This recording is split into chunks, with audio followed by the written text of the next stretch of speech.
Muy bienvenidos nuevamente a un repaso más de la lección de escuela sabática, la lección número 10 del segundo trimestre del 2022 es la que estaremos estudiando en esta ocasión.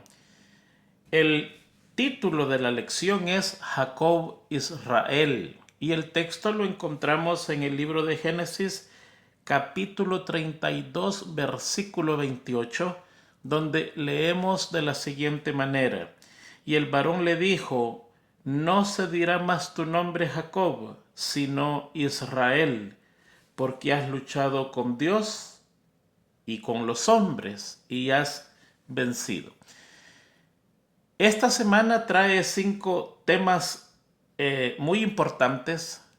El día domingo viene hablando de la lucha con Dios, así se titula, la lucha con Dios. El día lunes los hermanos se encuentran. El día martes la violación de Dina. El día miércoles la idolatría predominante y el día jueves la muerte de Raquel. Así que vamos a tratar de cubrir lo más que podamos en esta hora de estudio. A veces se nos hace bien corto, casi todo el tiempo se nos hace corto, pero tratamos de hacerlo mejor con estos 60-70 minutos que usamos para repasar la lección. Vamos a comenzar con el día domingo, la lucha con Dios. Y aquí nos vamos a detener un poquitito, porque a mi manera de ver, este sería el tema principal de toda la lección de esta semana. Recuerde que todo lo que pasó en el antiguo, todo lo que le pasó a la gente del tiempo antiguo, está escrito para ayudarnos a nosotros los que vivimos al final de los días. O sea que esto es muy importante, estudiar la angustia de Jacob en esa noche. Nosotros logramos escuchar que el pueblo de Dios va a pasar la angustia previa y la angustia de Jacob, aquellos que queden con vida para ver la venida de Jesucristo. Y yo quiero entrar un poquitito en ese tema porque creo que atañe la explicación. Es correcto, es necesario una explicación de la lucha con Dios. Estamos nosotros viviéndose en los últimos días. Primero, déjeme darle un poquitito de historia. Jacob se ha despedido de Labán y ahora se da cuenta que su hermano viene hacia él con 400 soldados. No viene con 400 personajes comunes, no, son soldados. Y cuando una persona va al frente de muchos soldados, ya nosotros sabemos a qué va. Va a destrucción, va a pelear, va a la muerte. O vence o es vencido, pero van decididos, llevan una misión bélica por delante. Y aquí Jacob comienza a sufrir. Comienza a sufrir por 2 razones fundamentales, o quizás 3. Tiene mucho criado, tiene mucha persona, pero ellos no saben pelear, ni siquiera tienen armas. Tiene niños y tiene mujeres, y todos ellos están enfrentando una muerte violenta a mano de su hermano. Ese es el primer problema.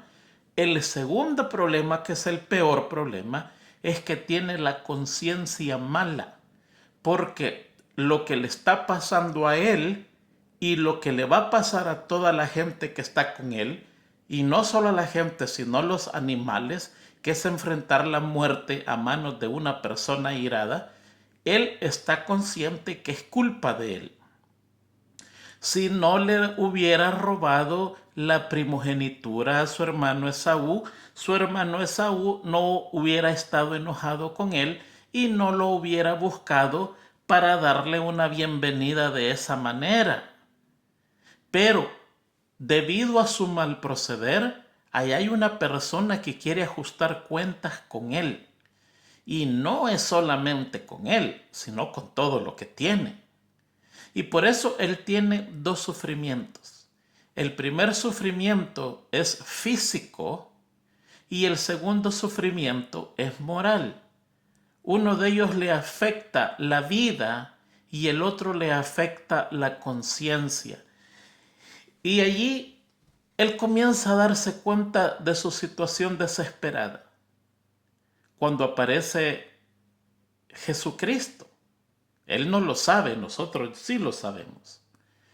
Y comienza a pelear con él. Él cree que es un enemigo, que ya las fuerzas invasoras ya llegaron y ya ha habido una persona que se ha adelantado y él comienza a luchar con todas sus fuerzas. Después se da cuenta que no es con cualquier humano que está luchando. Tiene que ser un ser celestial, pero no sabe quién es.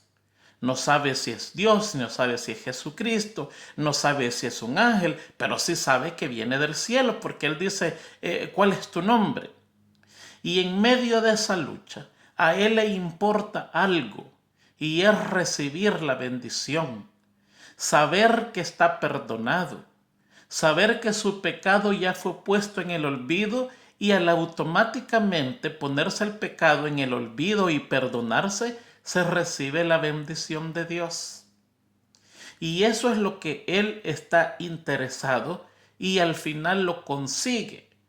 Porque este ser, que es Jesucristo, toca su cadera, le descoyunta la cadera, lo deja inválido y el espíritu de profecía dice que él se colgó del cuello de este individuo y le dijo, no te voy a soltar hasta que me bendigas. Y recibió la bendición. No será llamado más ladrón, usurpador, sino príncipe. Eso es lo que significa Israel. Y ahí dejamos la historia. Vamos a lo de nosotros, porque es importante comprender esta historia y darle el significado teológico, el significado espiritual para nosotros en nuestros días. Miren, estamos nosotros enfrentando los últimos días de este mundo. Cada día que pasa, la cosa se pone más fea. Unos de nosotros reconocemos, pero nos acostumbramos. Otros de nosotros no lo reconocemos. Creemos que todo va a pasar y han habido otros tiempos peores y no ha pasado nada. Y es que nos confiamos. Pero hay uno de nosotros, otros de nosotros, que nos afligimos, nos asustamos, nos preocupamos y comenzamos en busca de Dios. Y lo que va a estar pasando es que el nivel de angustia va a ir subiendo poco a poco, poco a poco, poco a poco. Mientras el Espíritu Santo se comienza a alejar, que ya el Espíritu de profecía dice que, imagínense cuándo fue escrito el Espíritu de profecía, hace más de 100 años, casi los 200 años. Dice, ya se comenzó a alejar el Espíritu Santo. Pero mientras más se aleje, la tierra queda más violenta, más turbulenta, más concupiscente, con más problemas. Y eso va a provocar una angustia sobre todos los habitantes de la tierra, sin importar a qué bando usted pertenece. Esa angustia va a ir subiendo. Va a llegar el momento, vamos a ir a los finales del día, a los finales de los días, donde se termina la gracia. Jesucristo está intercediendo por nosotros ante el Padre en el lugar santísimo. En el lugar santísimo es donde habita el Padre en el santuario celestial. Allí está presente frente al trono de Dios. En este momento, ese es su lugar de morada. Y Jesucristo está intercediendo por nuestros pecados. Ya los libros de todos nosotros están abiertos. Y allí, día a día, los ángeles suben con una información de buenas obras o de malas obras, de pecados o de santidad. Y cada día se almacena en la mente de Dios y en la mente de Jesucristo todos esos actos. Ellos lo saben de memoria. Le voy a poner un ejemplo. Dice el espíritu de profecía que el diablo conoce todos nuestros pecados uno por uno. Imagínese qué poder mental que tiene. Lo tiene porque Dios en algún tiempo determinado le dio esa facultad mental grandísima. Ahora imagínese la mente de Dios, que es el creador. Conoce todo, completamente todo. Los libros están abiertos y ellos saben todo lo que está pasando en mi vida. Ahora, hay una parte del espíritu de profecía que dice que nosotros no nos perdemos o salvamos por un pecado. No, nos perdemos o nos salvamos por la tendencia de nuestro carácter.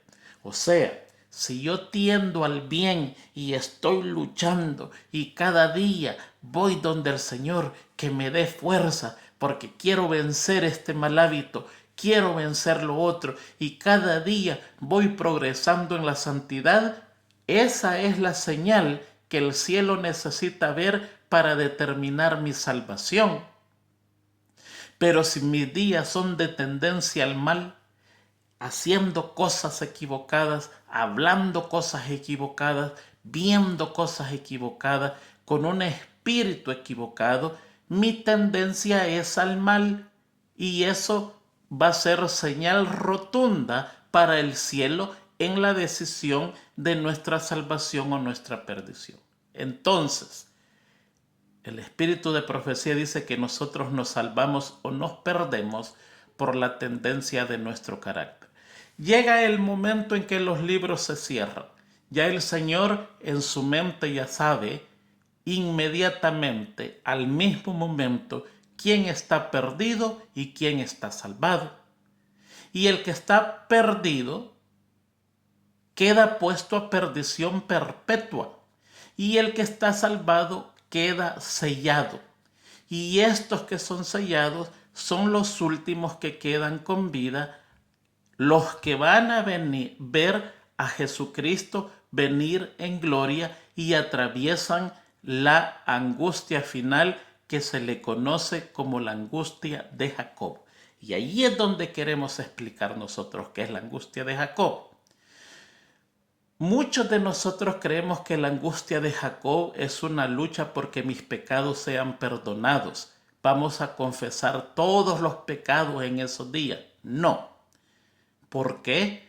Porque del momento en que Jesucristo cierra los libros y la purificación del santuario se lleva a cabo, todos sus pecados son borrados eternamente y usted no tiene más recuerdo de ningún pecado porque todos han sido borrados.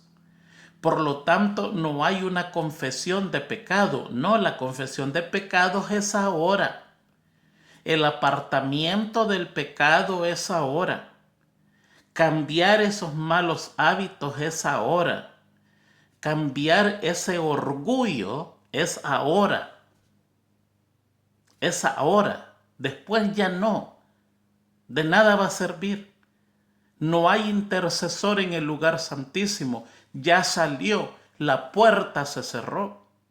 El que quedó afuera, quedó afuera. Por lo tanto, la persona no tiene más recuerdo del pecado. Entonces, ¿en qué consiste la angustia? Mire, la angustia es como la de Jacob.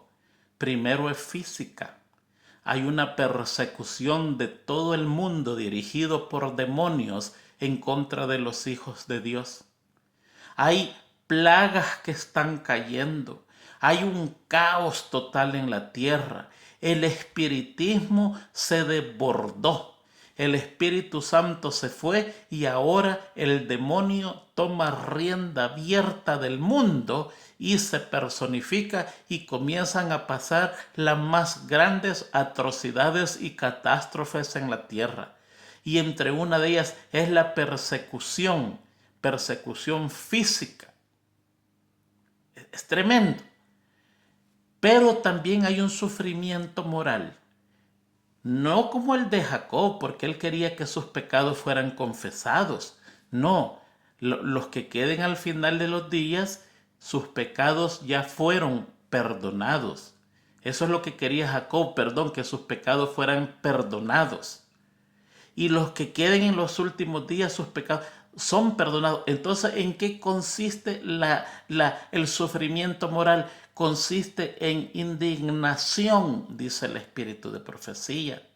Usted se da cuenta que va a adentrar al cielo, pero se da cuenta que no se lo ha ganado. Que por más bien que haya hecho, el cielo no le pertenece. Por lo mejor que haya entregado a Dios, el cielo no le pertenece. Y por eso es que en el primer párrafo de la lección, al final de ese primer párrafo, usted lee lo siguiente. Jacob realmente estaba comprendiendo mejor de qué se trataba la gracia. La gracia es un don inmerecible que Dios nos da.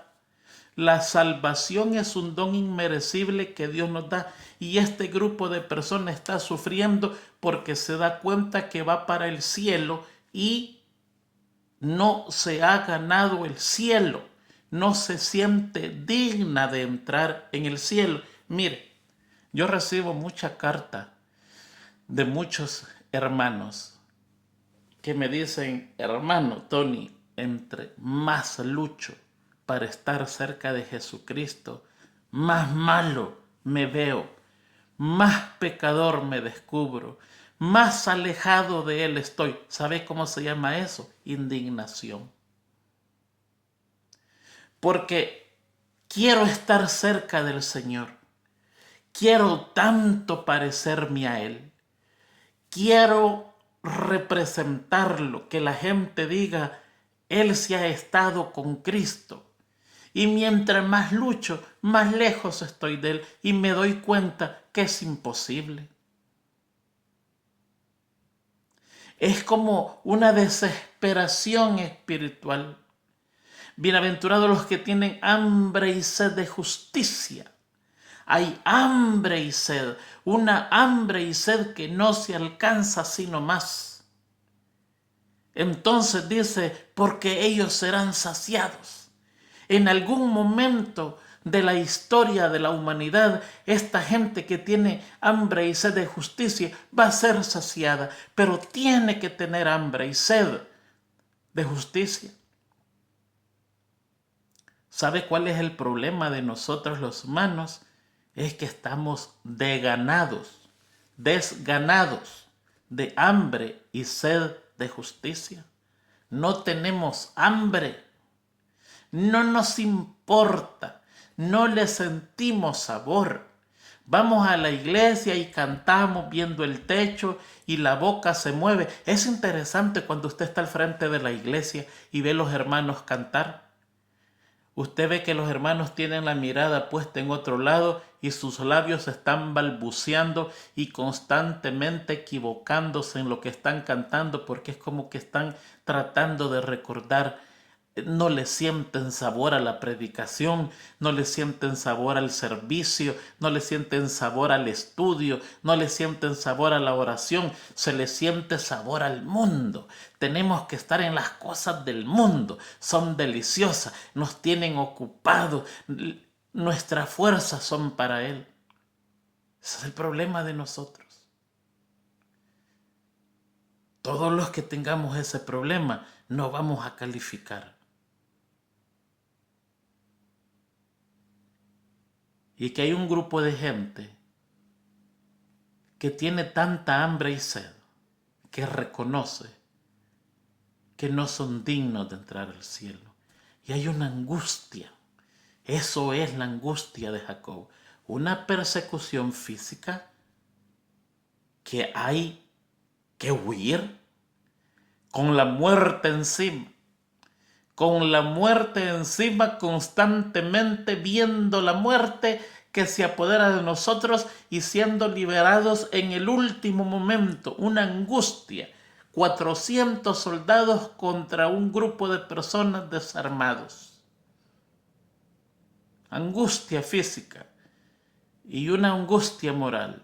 Ser indignos, encontrarse indignos para recibir el cielo.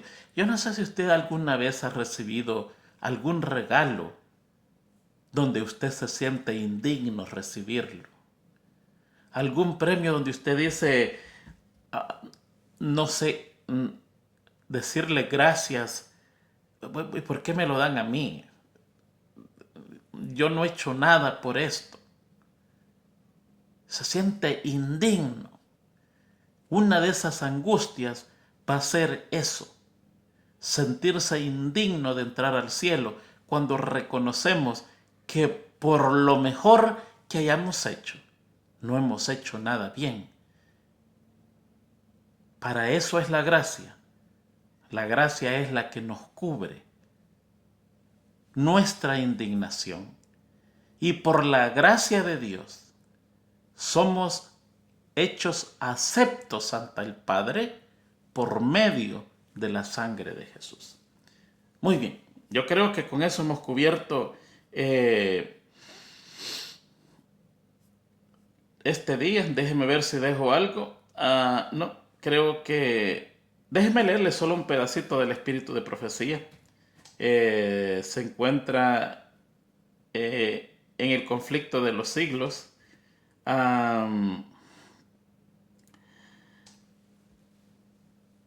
Dice, el deseado de toda la gente, páginas 521 y 522. Dice, Jesús conoce las circunstancias que rodean a cada alma.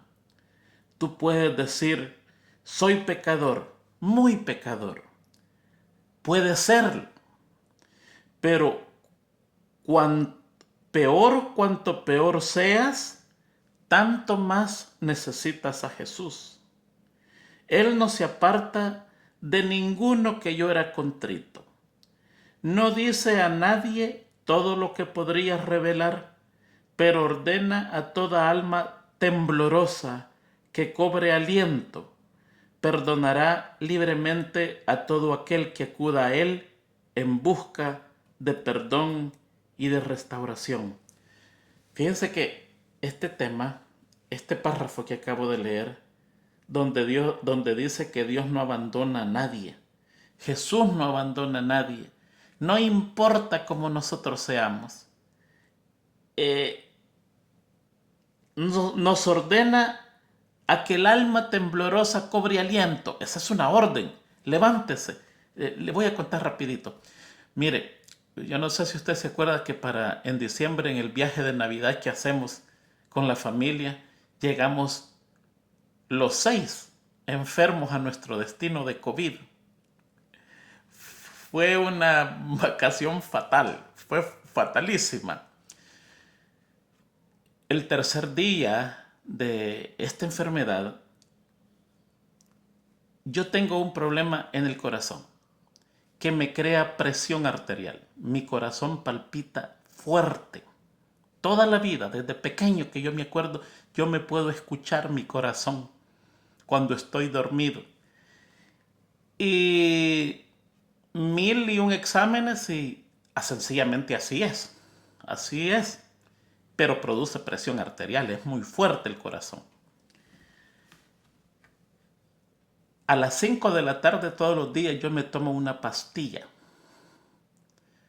Que el día que esa pastilla me falte, estoy en las manos de Dios prácticamente.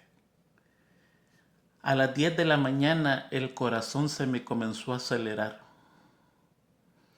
Y yo sentí el cambio y dije yo, qué extraño. y a las 12 estaba más fuerte del mediodía. A las 2 de la tarde estaba mucho más fuerte. A las 4 de la tarde estaba violento. A las 5 de la tarde me tomé la pastilla y sencillamente se rió de la pastilla. Y a las 6 de la tarde yo comencé a hablarle a toda mi familia y a despedirme. Me llegó la hora, ya llevaba 6 horas en ese estado y el corazón bombeando con fuerza. Lo podía hasta ver. Y ya fui a mis más cercanos y les dije, yo creo que ha llegado la hora. La hora de la verdad, así se dice en inglés. Esa es la hora de la verdad. Donde usted dice, me ha tocado, discúlpame por... a pedir perdón, a pedir disculpas a todos aquellos. Y comencé a llamarles a toda mi familia, decirle, bueno, creo que me ha llegado el momento. Y después de eso, fui a ponerme de rodillas y le dije al Señor, Señor, gracias por todo lo que has hecho en mi vida. La verdad, pude haber hecho mucho más, pero traté de hacerlo mejor. Pero fue un gran privilegio, una alegría conocerte. Me ahorraste tanto problema. Y ahora pues que veo que esta situación está así, vengo a despedirme de ti, de la tierra, y por favor, por tu gracia, sálvame. No me merezco el cielo, no, yo sé que no. Pero Jesucristo murió por mí, y por esa sangre yo vengo a pedirte que te apiades de mí y me des la vida eterna. Terminé de orar, me quedé un momento allí, y hay una voz que yo sé reconocer, muy clara en mi mente. Y la voz me dijo, ¿por qué crees que te vas a morir?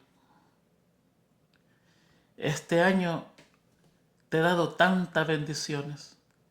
Y comenzó a enumerar bendición tras bendición, tras bendición, tras bendición, tras bendición, tras bendición.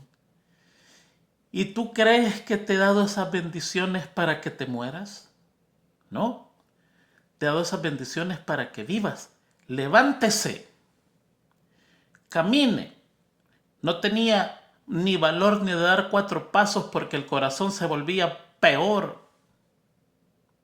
Y la orden fue, levántese, camine, vaya donde sus hijos, juegue con ellos, sea feliz.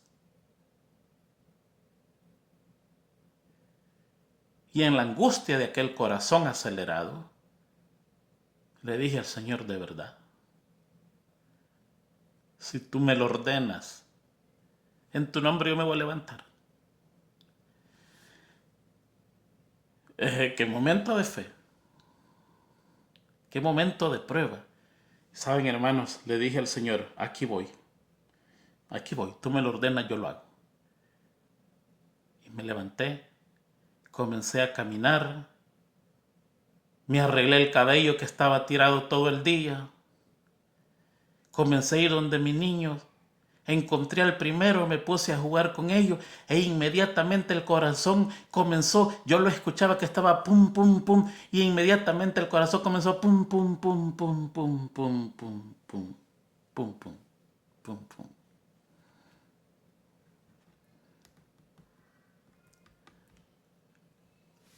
¿Sabe cómo se llama eso? Se llama indignación. Indigno.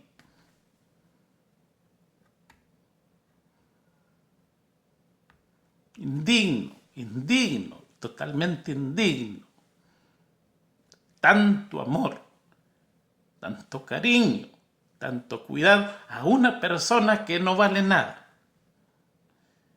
Ese es el sufrimiento de Jacob. Indignación. Él había pecado y ahora está pidiendo protección, pero es indigno. No tiene valor de levantar su rostro al cielo y decirle, yo te pido que me ayudes. Y él dice, Yo sé que no me puedes ayudar, pero ¿a quién voy yo?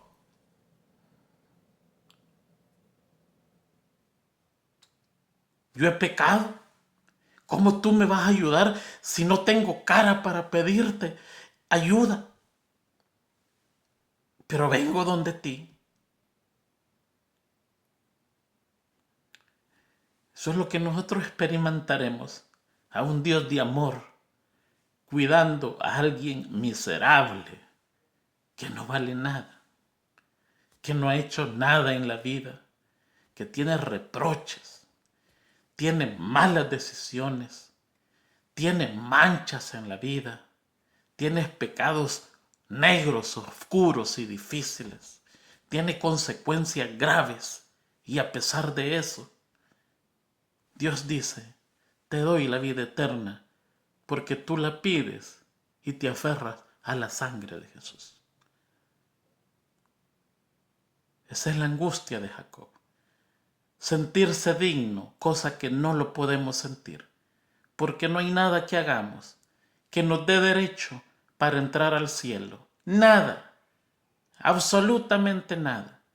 Entramos al cielo por la sangre de Jesús. Eso se llama gracia, y porque nosotros deseamos y anhelamos vivir allí en una vida santa. Creo que aquí terminaremos la lección. Los hermanos se encuentran. Qué interesante.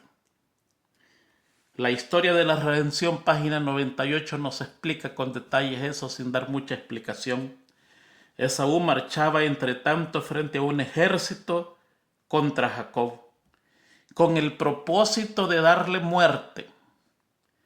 Pero mientras éste luchaba con el ángel aquella noche, otro ángel fue enviado para tocar el corazón de Esaú mientras dormía. En su sueño, vio a su hermano exiliado por 20 años de la casa de su padre porque temía por su vida. Vio que andaba huyendo porque le tenía miedo a él. Y notó su dolor al enterarse de que su madre había muerto. Vio la humildad de Jacob. Ya no era aquel hombre oportunista que estaba al acecho para conseguir la bendición de Dios usando las herramientas del diablo. No, ya no. Un hombre humilde, un hombre quieto, muy pacífico, centrado, no con aquel espíritu de antes. Y también vio a los ángeles de Dios que lo rodeaban. Se dio cuenta que estaba protegido. Soñó que cuando lo encontrara ya no tendría la intención de causarle daño. Se le avisó y se le dijo, mira, por más airado que estés, se te está avisando en este momento que cuando tú lo veas, ya no vas a querer matarlo. Así que desde ya se te está avisando eso. Cuando despertó, contó su sueño a sus 400 hombres y les dijo que no le hicieran mal, pues el Dios de su padre estaba con Jacob. Y cuando se encontraron con él, ninguno de ellos debería hacerle daño. Dios hace milagros, hermano. Yo les voy a contar una historia rápidamente de la vida real. Una iglesia en el campo. Allí habían dos familias grandísimas que no eran de la iglesia y eran enemigas por unas tierras. Y tenían la historia de matarse uno por uno. La familia le mataba a uno, a los días o meses, la familia a otra se la desquitaba y le mataba a otro. Y así venían, por años, hasta que un día una de estas personas más importantes de una de estas familias se bautizó. Y le tocaba ir a la iglesia. Y la pregunta era, ¿tenía que andar armado o desarmado? Porque él era el siguiente en la lista de la otra familia. A él le tocaba. ¿Qué haremos? ¿Llevamos el revólver a la iglesia por si las dudas? ¿O eliminamos todas esas armas en nuestra casa porque ahora conocemos a Cristo? ¿Sabe de que esta familia eliminó las armas de su casa y se entregaron al amparo de Dios? Y así iban a la iglesia hasta que un día sábado, mientras regresaban a su casa, estaba la emboscada de la otra familia. El hermano, desarmado, ya no usaba armas, su Biblia en la mano, caminó al frente, ya sabiendo las consecuencias. El encargado de la otra familia dejó que se acercara. Pararon, se vieron frente a frente, y el que estaba armado le dijo: que te valga que traes la Biblia en tu mano. Hasta aquí termina todo. Y quedaron en paz las dos familias. Qué cosa más interesante. Mire, aquí hay algo del espíritu de profecía que quiero que lo leamos un poquitito. Déjeme leerlo. Hijos e hijas de Dios. Es un poquitito larguito, pero vale la pena leer. Al ver a su hermano cojo y doliente, Génesis 33:4 dice: Esaú corrió a su encuentro y abrazándolo y echóse sobre su cuello y le besó y lloraron. Hasta los corazones de los rudos soldados de Esaú fueron conmovidos cuando presenciaron esta escena. A pesar de que él les había relatado su sueño, no podían explicar el cambio que se había efectuado en su jefe. Aunque vieron la flaqueza del patriarca, lejos estuvieron de pensar que esa debilidad se había trocado en su fuerza. ¿Qué vieron en Jacob? Un hombre insignificante que no valía nada. Quizás esperaban ver a un gran soldado, bien armado, imponente, con una gran voz, ordenando. No. Era un hombre cansado, un hombre afligido, un hombre que había pasado la noche en lucha, un hombre que venía cojeando, un hombre totalmente humilde. Y ellos, en esa debilidad, no comprendieron que estaba la fuerza de Jacob. Y sigue diciendo: cuán a menudo sentimos que nos han tratado injustamente y que se han dicho cosas falsas de nosotros y que se nos ha presentado bajo una luz mentirosa ante los demás. ¿Le ha pasado eso a usted? ¿Calumnia? Cuando se nos prueba de ese modo, necesitamos mantener un dominio estricto sobre nuestro espíritu y nuestras palabras. Necesitamos tener el amor de Cristo para no albergar un espíritu implacable. No pensemos que a menos que los que nos han ofendido confiesen sus errores, estaremos justificados si no los perdonamos. No crea que porque el otro no le ha pedido perdón, usted no tiene que perdonar. No, usted tiene que perdonar, ya sea que le hayan pedido perdón o no. Perdonar por adelantado. No importa si el otro sigue aún en su pecado, en su terquedad. Usted tiene que perdonar. No debiéramos acumular agravios, manteniéndolos en el corazón hasta que el que pensamos que es culpable humille su corazón mediante el arrepentimiento y la confesión. No. Por más dolorosamente que se nos haya herido, no debiéramos atesorar nuestros agravios y simpatizar con nosotros mismos por causa de las ofensas que nos han inferido, sino que de la misma manera como esperamos que se nos perdone nuestras ofensas a Dios, así debemos perdonar a los que nos han hecho mal. Cuando somos vituperados, cuán fuerte es la tentación de vituperarnos en cambio. Pero al hacerlo, nos mostramos tan malo como el vilipendiador, como el ofensor. cuando tenga la tentación de insultar, envía una oración silenciosa para que Dios le dé su gracia y mantenga la lengua en silencio. Esto es especialmente para usted y para mí también. No hay cosa peor que nosotros tenemos en esta tierra, que es nuestro carácter, que lucha. Y lo peor de todo, que eso es lo único que vamos a llevar al cielo.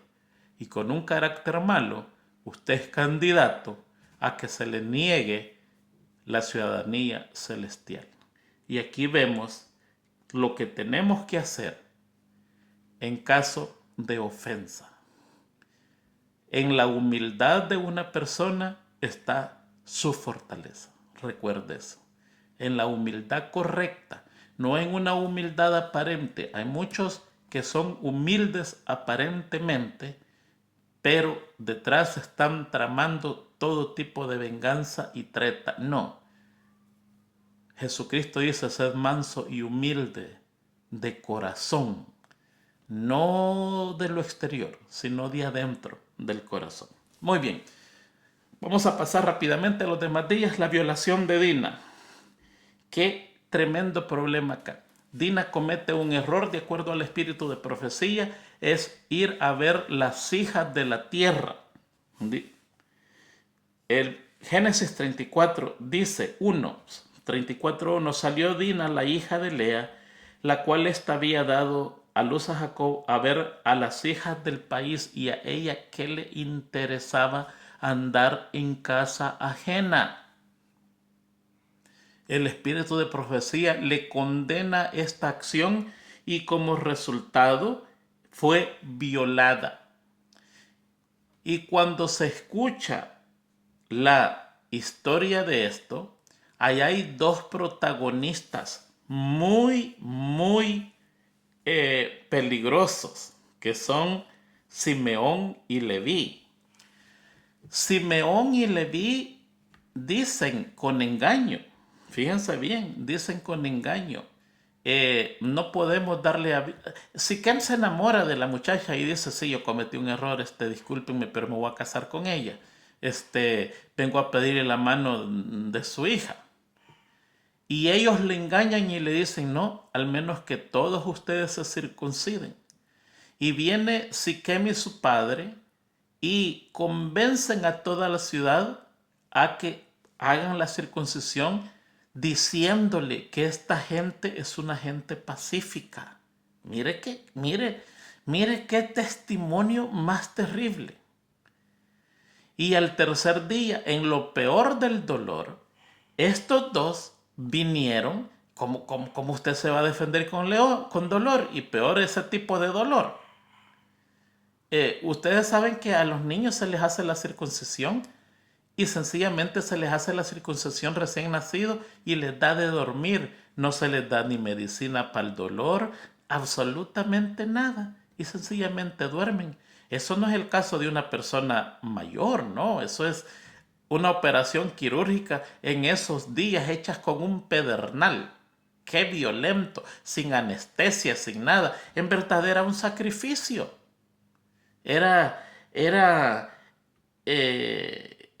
¿Qué le podemos decir? Era gente que quería arreglar un error cometido.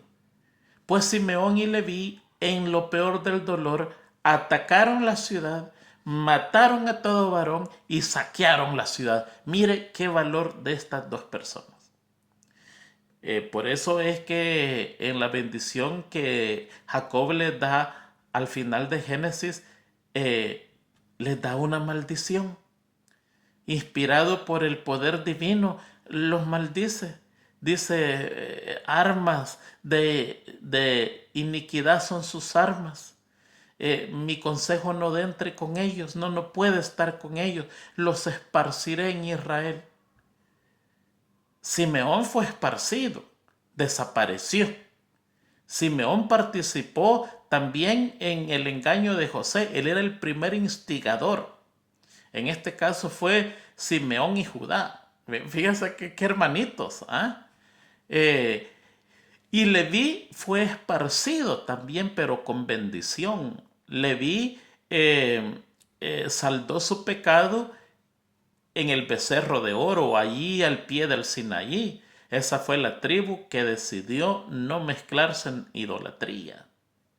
Eh, y por eso Dios lo aparta para el sacerdocio y para la enseñanza de la ley. Y allí es donde aparecen los descendientes sacerdotales levitas y todos los levitas que trabajaban para el templo y corrían todo Israel explicando la ley de Dios. Digamos que eran ministros y obreros bíblicos, pero a ellos no se les da propiedad, sino que se les da ciudades. 40 ciudades, creo que si no me equivoco, se les da en todo Israel para que vivan, y de ahí se esparcían a todo Israel predicando y volvían a sus ciudades. ¿Fueron esparcidos? Sí, fueron esparcidos con bendición. Por el gran error que cometieron al mentir y al ser violentos. Porque aquí en verdad una persona era el culpable, pero fue todo un pueblo el que pagó las consecuencias de un hombre culpable. Cosa que no es aceptada por Dios, al menos en esta ocasión, y su padre se apartó de ese mal e inclusive estaba preocupado que se iba a ser odioso a la gente de esos días. Muy interesante, no podemos hacer venganza al agravio divino usando las herramientas del diablo, porque nos volvemos peor que la persona que cometió el error. Por lo tanto, cuando pasan situaciones así, nos toca a nosotros depositarlos en las manos de Dios, que Él es justo y pronto para vindicar y castigar al transgresor. Pero no podemos nosotros tomar en nuestras manos la venganza en este tipo de casos. Muy bien, tenemos 47 minutos, vamos a pasar al día miércoles, la idolatría predominante. Y allí nosotros leemos que dice la Biblia que Dios le ordena a Jacob a moverse, pero antes él quita todos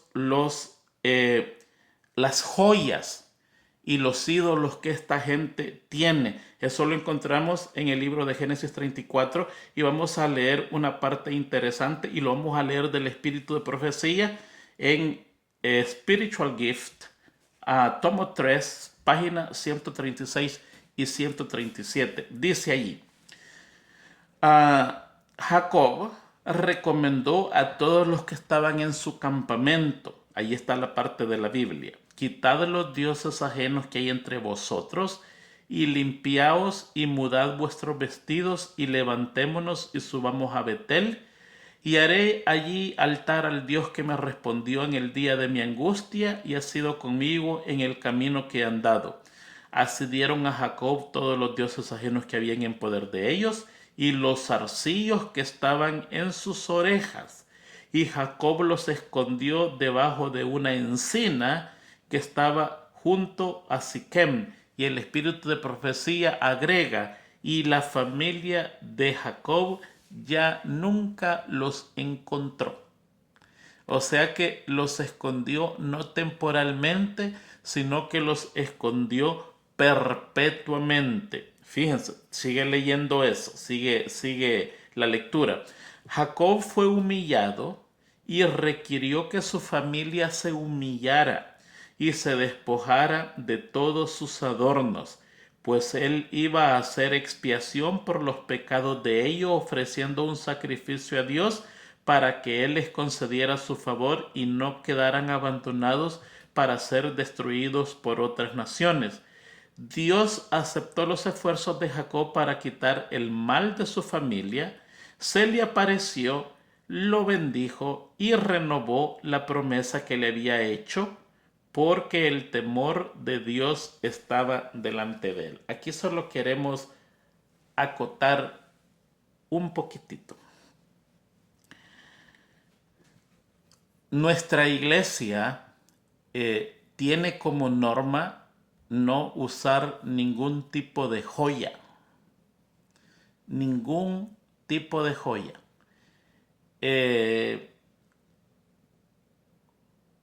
¿Por qué? Porque es parte de idolatría. Eso es parte de la idolatría, es parte de la vanidad, y porque tenemos casos en la Biblia donde es prohibido por Dios. Porque si nosotros leemos antes del Génesis 35, de lo que acabamos de leer, perdón, del 34, allí Dios le hace un llamado y le dice: limpia a tu gente de las joyas, limpia de la idolatría. Es Dios quien le hace un llamado a Jacob, y Jacob obedece prestamente, así como lo hacía Isaac. Nuestra iglesia viene cambiando poco a poco, poco a poco, poco a poco. Y años atrás, nuestras hermanas especialmente no usaban joyas. Pero ahora hay muchos lugares que ir a la iglesia con aretes o aritos, como usted le quiera llamar, se está volviendo algo normal.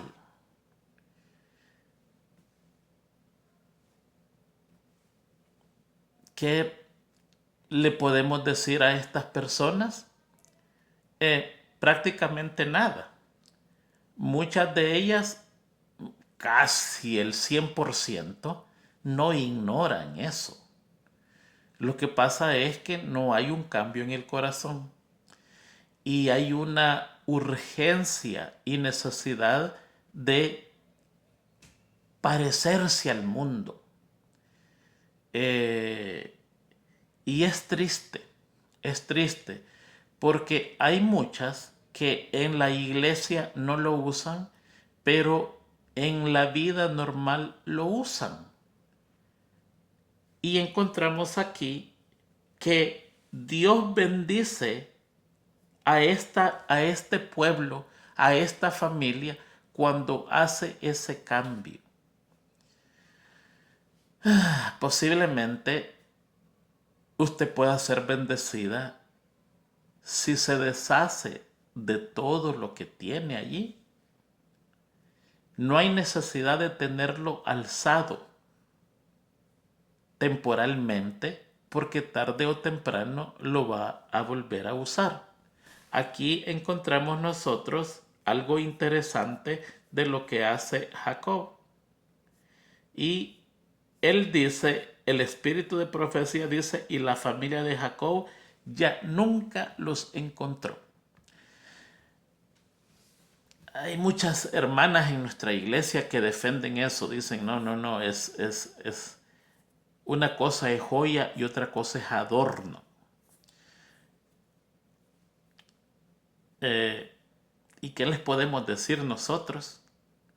Realmente nada. Ese es un asunto de conciencia. Pero tenemos en la Biblia ejemplos claros donde hay condenación en contra del uso de joyas, tanto en el Nuevo Testamento como en el Antiguo Testamento. Mire, estimado hermano, este es el problema de nosotros.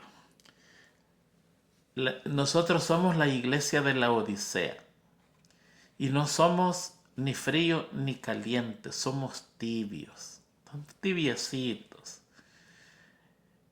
La definición correcta de la tibieza espiritual es aquel que tiene miedo irse al mundo y sufrir el castigo de Dios.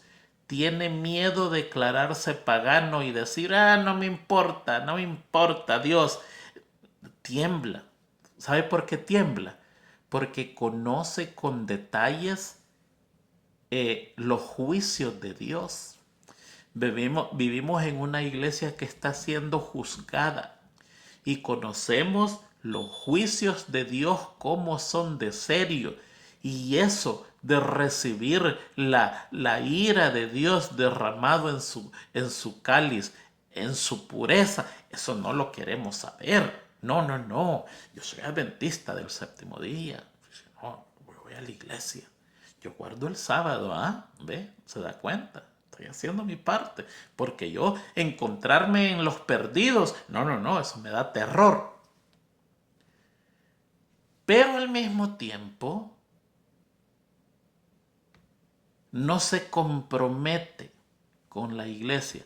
Hermano, vamos a hacer obra misionera. Ay, hermano, fíjese que yo con gusto, pero es que será otro día. No quiere comprometerse. ¿Se va a hacer esto? No, no, no. ¿Se pide esto? Tampoco. Participe. Ay, hermano, el hermanito fulano él lo sabía hacer bien. Yo quisiera, pero no, es otra ocasión. No se compromete. Tibieza. Tibieza. Cierta hermana me dijo a mí, ¿usted cree, hermano Tony, que solo porque ando los aritos yo me voy a perder? Y son preguntas. Y le dije, yo no creo. Y no creo que porque ande los aritos se va a perder. Lo que sí creo es que los aritos que usted usa le indica la tendencia de su corazón. O sea, usted está expresando lo que en realidad en su corazón hay.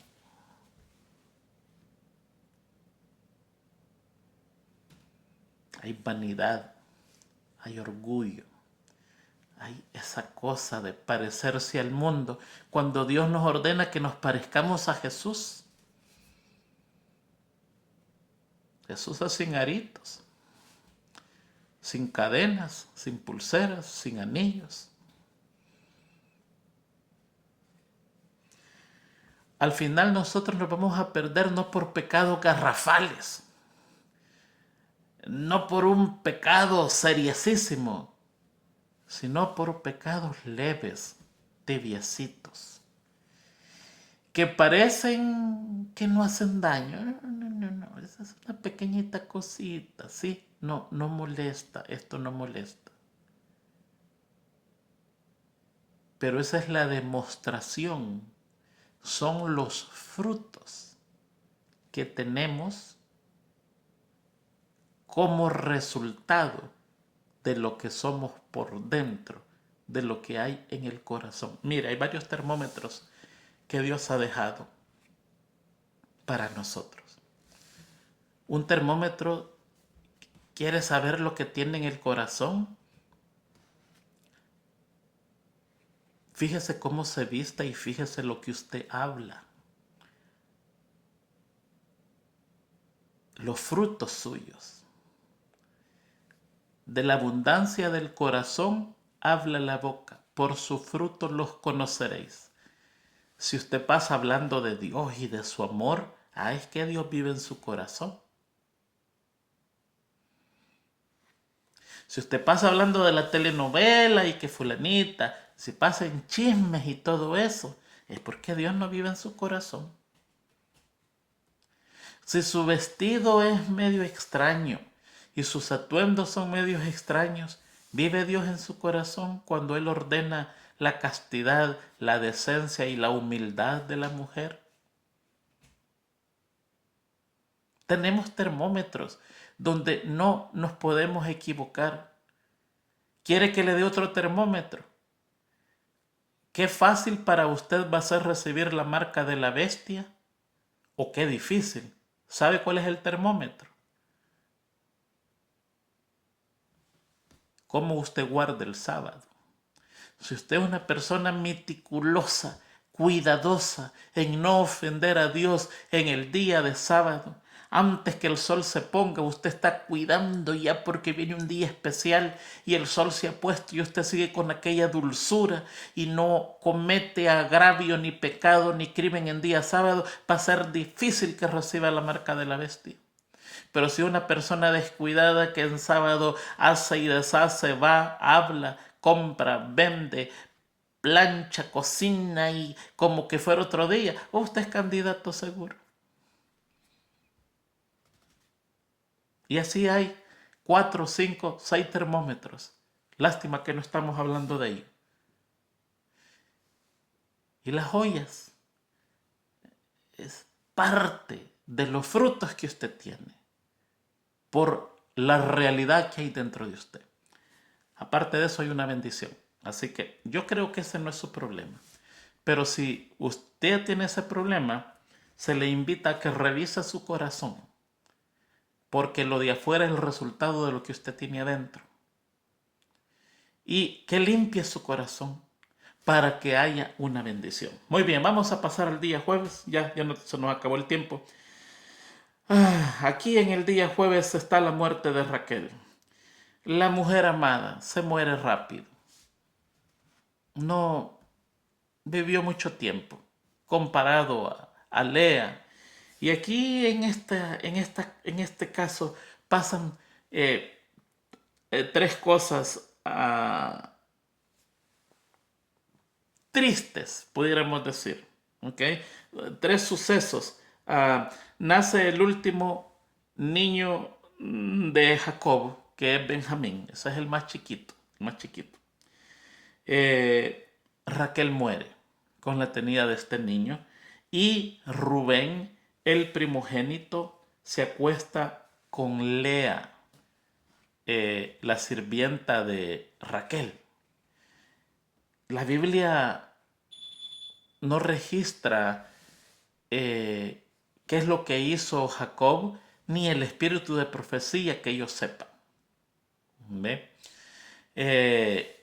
Pero ahí está este caso, y al final, en el capítulo 50, 49-50, cuando el padre comienza a darles la bendición, comienza con Rubén, que es el primogénito. Y comienza a decir: Rubén, la fortaleza de mi juventud. Comienza a hablar bien bonito, donde un muchacho donde está la esperanza es el primero. Pero bruscamente cambia la bendición y dice: no serás el primero. Subiste a mi estrado, subiste a mi cama, pudiéramos decir. Entraste a mi dormitorio. No serás el primero. Y ahí vemos a Rubén, que en la repartición de tierra queda como el más norte de Israel, al otro lado del Jordán, y él fue el primero que fue eliminado por los asirios y desapareció casi inmediatamente. Todos quedaron, o residuos quedaron, y huyeron. No, Rubén desapareció completamente. Muy bien, hermanos, llegamos al final. Por favor, lea la lección, está muy interesante. Estamos aprendiendo mucho de esto. Aplique la parte espiritual. Aprendamos, hermanos, y esto es todo, no solo ustedes, yo también. Nos toca aprender, nos toca ser humildes. Hagamos lo mejor para Dios, pidámosle su gracia, pidámosle su misericordia, porque de nosotros mismos no hay virtud, no sale nada bueno. La naturaleza humana no tiene nada bueno, automáticamente sale la maldad. Y esa es una de las verdades que tenemos que entender, pero tenemos que recordar que Jesucristo vino para unirnos al Padre y para que mediante su amor y su gracia podamos cambiar nuestro ser y volver a ser lo que éramos antes, personas en santidad, en justicia, perfectas a semejanza de Dios. Que Dios les bendiga, feliz semana. Nos vemos, Dios mediante, la próxima semana con otro estudio interesante del libro de Génesis.